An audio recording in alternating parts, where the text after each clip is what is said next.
बिस्मिल्लाहिर्रहमानिर्रहीम। अस्सलामुअलैकुम।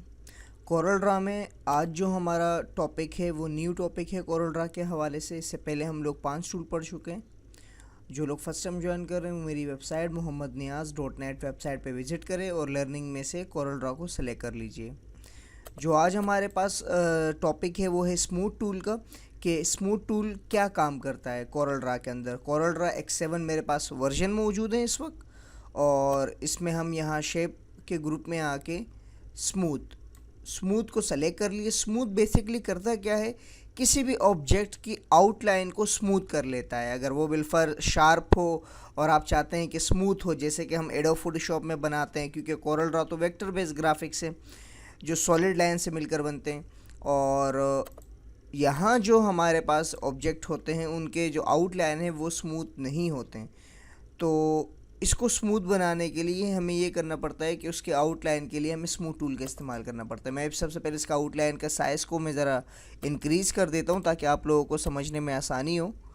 मैं इसके आउटलाइन की जो साइज़ है उसे मैंने इंक्रीज़ कर दिया। इसी तरह दूसरा जो ऑब्जेक्ट है उसके आउटलाइन को भी मैं वो कर देता हूँ। आउटलाइन के हवाले से इंशाल्लाह इसका भी टॉपिक आएगा जिसमें मैं आपको आउटलाइन के हवाले में बताऊँगा। अब यहाँ मेरे पास 2 ऑब्जेक्ट है और उन 2 ऑब्जेक्ट को मैंने स्मूथ करके दिखाना है आपको। तो यहाँ से मैं जाऊँगा स्मूथ टूल की तरफ और उसके बाद मैं इसे ड्रैग कर दूँगा। ऑब्जेक्ट को सबसे पहले सेलेक्ट करेंगे। ऑब्जेक्ट सेलेक्ट करने के बाद हम इस पर जैसे ही फेरेंगे, अगर आपको नज़र आ रहा हो आउटलाइन पे जो है इस वक्त एक मार्क्यू बन गया है, जिसके आपको ये पता लग रहा है कि आपका ऑब्जेक्ट किस तरह होगा।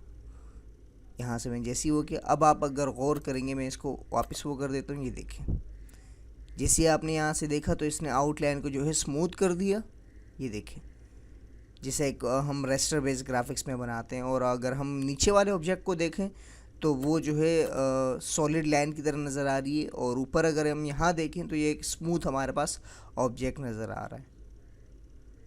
तो इस तरह हम स्मूथ टूल को जो है यूज़ कर सकते हैं किसी भी ऑब्जेक्ट की आउटलाइन को स्मूथ बनाने के लिए, मुलायम करने के लिए।